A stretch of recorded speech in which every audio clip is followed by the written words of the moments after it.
मोहन राव भागवत का मतलब, वो जिस पद पर है उस पद का मतलब है पूरे संघ परिवार के 32-33 संगठनों का सर्वोच्च अधिकारी, जिसके अधीन भाजपा भी है। टेक्निकी तौर पर भाजपा नहीं मानती इसको, लेकिन प्रैक्टिकलिटी यही है। अब तो आप लोग संतुष्ट, भागवत जी ने कह दिया अब कोई रट्टा नहीं, कोई झंझट नहीं होगा, हर मस्जिद में शिवलिंग नहीं ढूंढेगा कोई। कैसे देखते हैं भागवत जी के बयान को मोइन खान? अमिताभ भाई जी, किसी और से भी अगर कोई सकारात्मक बात आए तो उसका अभिनंदन और स्वागत करना चाहिए, संकीर्ण मानसिकता से परे हटकर। जी बिल्कुल। मैं मोहन भागवत साहब ने, जो आरएसएस के आज सरसंघचालक हैं, उन्होंने जो ये बयान दिया है कि हर मस्जिद के अंदर शिवलिंग ढूंढने का काम नहीं करें, इससे माहौल खराब होगा, निहायत ही अच्छा बयान है और उसके पीछे का उद्देश्य भी अच्छा हो, ऐसी हम कामना करते हैं। सन 1925 में जब ये महाराष्ट्र स्वयंसेवक संघ बना था तो इसके उद्देश्य की स्थापना ही कट्टरवादी सोच के तहत की गई थी और उसमें हिंदुत्व एक बहुत बड़ा हिस्सा था। हिंदुत्व होना कट्टरपंथीता नहीं है, हिंदुत्व तो गांधी जी का भी हिंदुत्व था, राम मनोहर लोहिया जी का भी हिंदुत्व था और हिंदुत्व जयप्रकाश नारायण का भी हिंदुत्व था। हिंदुत्व से कोई भी परहेज या नफरत नहीं है, लेकिन नफरत की बातों से नफरत जरूर होती है। कोई ऐसी भावना जो द्वेष पैदा करे, वैमनस्य पैदा करे, समाज को बांटने का काम करे, वो भावनाएं जो हैं वो देश के लिए अनुकूल नहीं होती, देश के लिए प्रतिकूल होती हैं। कोई एक जमाने के बाद भी अगर कोई अच्छी शुरुआत करता है तो उसको विवादों में नहीं घसीटना चाहिए, उसका खैर मकदम करना चाहिए। और मैं मोहन भागवत साहब के इस बयान का खैर मकदम करूंगा और उनसे ये भी कहना चाहूंगा कि भागवत साहब 1947 से लेकर आज तक सेकुलर पार्टीज, केवल आरएसएस, भारतीय जनता पार्टी तो आज नाम में आई, आरएसएस का हवा दिखाकर मुसलमानों का वोट लेते चले आए हैं और मुसलमानों को जवाब में उनसे कुछ भी नहीं मिला।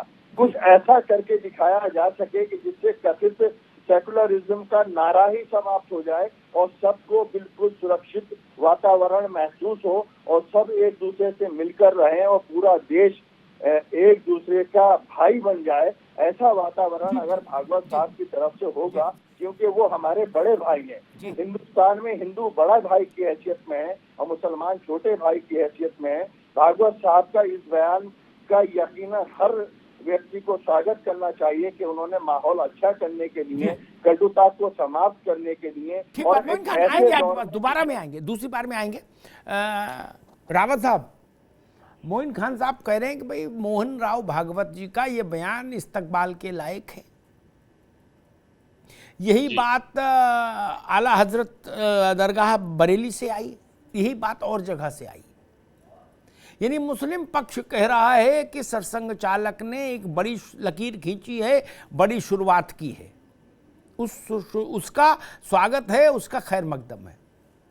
आपको क्या दिख रहा है भागवत जी के इस कथन का अर्थ और आप इसको कैसे ले रहे हैं? देखिए अमिताभ जी, भागवत जी वैसे तो विद्वान हैं बहुत और आरएसएस के और सभी संगठनों के चीफ हैं जी। उनके जो बयान होते हैं वो एक प्रधानमंत्री की तरह ही माने जाते हैं कि जो प्रधानमंत्री बोल दे वही होता है। हाँ, वो अपने परिवार के प्रधानमंत्री हैं, प्रधानमंत्री राष्ट्रपति दोनों मिला के हैं। जी जी, दोनों वही हैं। हाँ। लेकिन आज के माहौल में जी इसके दो अर्थ निकाले जा सकते हैं जी। एक तो यह कि जो मुख्य मुद्दा उनका जो था आरएसएस का, राम मंदिर के निर्माण को करना, वो उनका शुरू हो चुका है।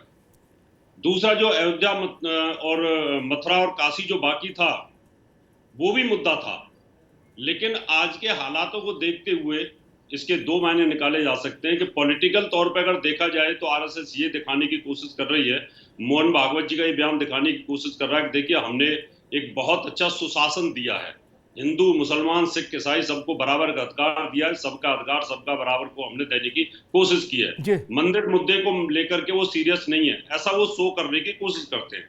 लेकिन सरकार उनकी है, वो चाहे तो कोर्ट और जो उनके पास प्रशासन है वो कुछ भी कर सकता है। लेकिन ऐसे मौके पर इस बयानात का आना हिंदू धर्म के लिए ये घातक है, हमारे जैसे लोगों के लिए कहीं ना कहीं ये घातक है, जहां पर दिखाई दे रहा है कि सरेआम शिवलिंग निकला है, सरेआम पता है कि औरंगजेब ने इस मंदिर को तोड़ा था और बहुत सारे मंदिरों को तोड़ा था। आरएसएस का जब निर्माण हुआ था तो उस समय पर हिंदुओं की रक्षा के लिए किया गया था, क्योंकि उस समय हिंदू बहुत ज्यादा खतरे में था। अगर मोहन भागवत जी ने यह बयान दिया है तो मैं इनके बयान से बिल्कुल भी सहमत नहीं हूं।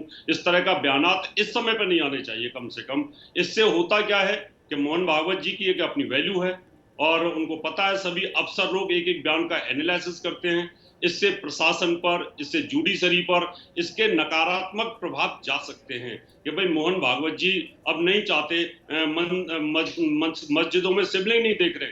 इतिहास को मोहन भागवत जी थोड़ी पलट देंगे, इतिहास तो जो रहेगा औरंगजेब का वो रहने वाला है, उनको तो बदला नहीं जा सकता। इसलिए मुझे लगता है कि मैं इनके बयान से सहमत नहीं हूं और ये ऐसे समय पर ऐसे बयानात नहीं देने चाहिए उनको, ये मैं कहना चाहता हूं। डॉक्टर कौशलकांत मिश्रा, आपके हेड ऑफ द फैमिली का ये जो वक्तव्य है उसको भाजपा कैसे देख रही है? क्योंकि घर में बाबा कोई बात कहे वो फिर सब पे लागू, पिता पर भी, नाती पोतों पे तो लागू है, पिता पर भी लागू। मैंने एक बार भाऊराव देवरस से पूछा कि मुझे आप ये समझाइए, आरएसएस में चूंकि उनके बड़े भाई खुद सरसंघ चालक रहे थे, तो मैंने पूछा भाऊराव से कि इस सरसंघ चालक की वो क्या है हैसियत, तो उन्होंने कहा था कि अग्निहोत्री समझ लो कि जैसे सनातन धर्म में जो स्थान शंकराचार्य का है वही संघ परिवार में सरसंघ चालक का, उसका कहा अंतिम। कौशलकांत जी। अमिताभ जी, पहले मैं पहले स्वयंसेवक हूं और इसलिए मैं पहले अपने प्रमुख की बात का रिप्लाई करता हूं। मैं थोड़ी देर के लिए प्रवक्ता वाली रिस्पॉन्सिबिलिटी तो थोड़ा ढील, ठीक है ना? बिल्कुल बिल्कुल जी। तो अगर हम, बहुत सारे लोग जानते हैं, नमस्ते सदा वत्सले मातृभूमे त्वया हिंद भूमे सुखम वर्धितो हम महामंगले पुण्य भूमे तुदर्थे पतस्वे कायो नमस्ते नमस्ते। इसका मतलब क्या है? इसका मतलब है, हे वात्सल्यमयी मातृभूमि, तुम्हें प्रणाम, तुम्हें सदा प्रणाम। इस मातृभूमि ने हमें बच्चों की तरह स्नेह और ममता दी है।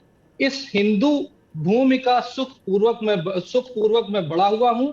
यही भूमि, यह भूमि महामंगल और पुण्य भूमि है। इस भूमि की रक्षा के लिए मैं यह नश्वर शरीर मातृभूमि को अर्पण करते हुए भूमि को बार बार प्रणाम करता हूँ। मैं पूरा नहीं जाऊंगा, बस इसी पार्ट को देखता हूँ। और उसमें आप देखिए कहीं क्या प्राइमरी क्या है? प्राइमरी है ये भारत राष्ट्र की भूमि। उस भूमि पे पैदा हुआ हर आदमी, आपने अगर पिछला याद करें, कुछ साल पहले उनका वक्तव्य आया था, किस भूमि धरा पर पैदा हुआ हर आदमी हिंदू है। और उस वक्तव्य को आज से कल के वक्तव्य से जोड़े तो उन्होंने उसी बात को रिटेरिएट किया है कि हिंदुस्तान, इस हिंदू की धरा पे रहने वाला हर आदमी हिंदू है। और उस हिंदू में चाहे वो किसी भी पंथ को फॉलो करता हो, चाहे मुस्लिम को फॉलो करता हो, चाहे सनातन को फॉलो करता हो, कुछ को भी फॉलो करता हो, वो सब एक हिंदू हो और भाईचारे की तरह रहे। यही उनका वक्तव्य है। ये तो रही स्वयंसेवक की तरह मेरी एनालिसिस। अब बात आती है कि भारतीय जनता पार्टी एक लोकतांत्रिक पार्टी है जी, और वो इस समय सत्ता में है। संविधान सम्मत जो भी कार्य रहेगा उसको करेगी।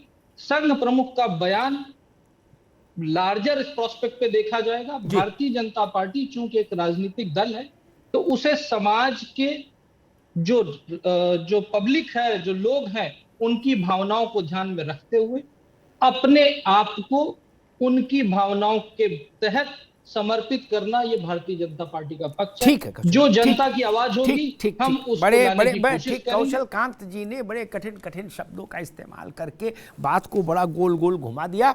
एक तो होती जलेबी और एक होता जलेवा, तो इन्होंने जलेबा बना दिया। हमारे साथ अशोक सिन्हा साहब भी जुड़ गए हैं, संघ के विचारक हैं और वरिष्ठ कार्य स्वयंसेवक हैं संघ के। अशोक सिन्हा जी, आपका स्वागत है। और हम समझना चाह रहे थे कि मोहन राव भागवत जी ने जो वक्तव्य दिया, मध्यकालीन भारत में जो परिस्थितियां बनी, तमाम मस्जिदें बनाई गई मंदिरों को तोड़कर, उसके संदर्भ में जो इस वक्त एक भाव जगा था, उसको लेकर भागवत जी ने कुछ 2-3 बुनियादी बातें कही जी। उनको अब उन्होंने तो कह दिया, उसके तमाम अर्थ लगाए जा रहे हैं, मुंडे मुंडे मत्र भिन्ना। हम आपसे समझना चाहते हैं संघ से कि भागवत जी के इस कहे का मतलब क्या। देखिए, उन्होंने जो कुछ भी कहा बहुत साफ शब्दों में यह कहा कि इतिहास लेखन जो होता है वह उसको हम बनाते हैं ना कोई और बनाता है, वह तो इतिहास इतिहास है। और इतिहास में जो घटनाएं लिखी हुई हैं और उसके प्रमाण हैं, समय पर आने पर वह इतिहास सत्य को खोजता है। और जब सत्य को खोजता है तो जो सत्य सामने आता है उसका सामना हम सभी को करना चाहिए। उसके लिए 2 रास्ते हैं कि यदि कोई प्रकार का विवाद है तो यह विकास के लिए घातक है। विकास के लिए विवाद, आपसी विवाद समाप्त होना चाहिए। और आपसी विवाद समाप्त करने के लिए मन के अंदर जो कलुषताएं हैं, जो किसी प्रकार का मन में संदेह है या किसी प्रकार का विवाद है, उन्हें समाप्त हो जाना चाहिए। और समाप्त करने का यह उचित समय भी है। तो आप समाप्त कैसे होगा, इसके 2 रास्ते उन्होंने बताए कि या तो सहमति से यह विवाद समाप्त कर लेना चाहिए और शांति का वातावरण समाज में बनना चाहिए। और यदि यह विवाद आपसी सहमति से नहीं हो सकता है तो उसके लिए संविधान है, न्यायालय बने हुए हैं, न्यायमूर्ति लोग बैठे हुए हैं, उनके सामने पक्ष रख करके और एक निर्णय लेना चाहिए। और जो भी निर्णय आया दोनों पक्षों को उसे मान लेना चाहिए। ये आज का संघ का प्रश्न है। संघ अब किसी आंदोलन में नहीं आने वाला। हम शाखा पर यह गीत गाते हैं कि हम छोटा सिंह जगा देंगे, तुम उसे सुला सकते हो क्या। तो समाज स्वयं जब अपनी समस्याओं का बोध उसको होने लगता है और समाज स्वयं विकास करना चाहता है तो वह समस्याओं को हल करने के तरीके ढूंढता है। और हल करने का तरीका यही कि हमें इतिहास के उन घटनाओं को समझना चाहिए और उसके युगानुकूल जो इस समय हो सकता है परिवर्तन, जो उसका समाधान का रास्ता, उसे चुनना चाहिए। यह रास्ता यदि हम नहीं चुनते हैं तो कष्ट होगा, झगड़े होंगे, द्वंद्व होगा और इससे राष्ट्रीय विकास रुकेगा। यह समाज के लिए, भारत के लिए अच्छा नहीं है। इसलिए अच्छा है कि हम सभी इतिहास के बारीकियों को समझें और जो विवाद है उसे परस्पर सहमति से हल कर लेना चाहिए। और यह भी उन्होंने संकेत किया बहुत अच्छे तरीके से, जब हर मंच में अगर हम शिवलिंग ढूंढने लगेंगे तो इससे सामाजिक सद्भाव और सामाजिक जो जिस प्रकार की कटुता वो समाप्त नहीं हो सकती। और विकास के लिए हमें यह सब समाप्त करना होगा। इसलिए पहले ही संघ ने कहा था कि भाई 3 हमारे ऐसे स्थान हैं जो बहुत ही पूजनीय हमारे लिए, जन्म स्थान है, बदले नहीं जा सकते, जैसे मक्का मदीना बदला नहीं जा सकता।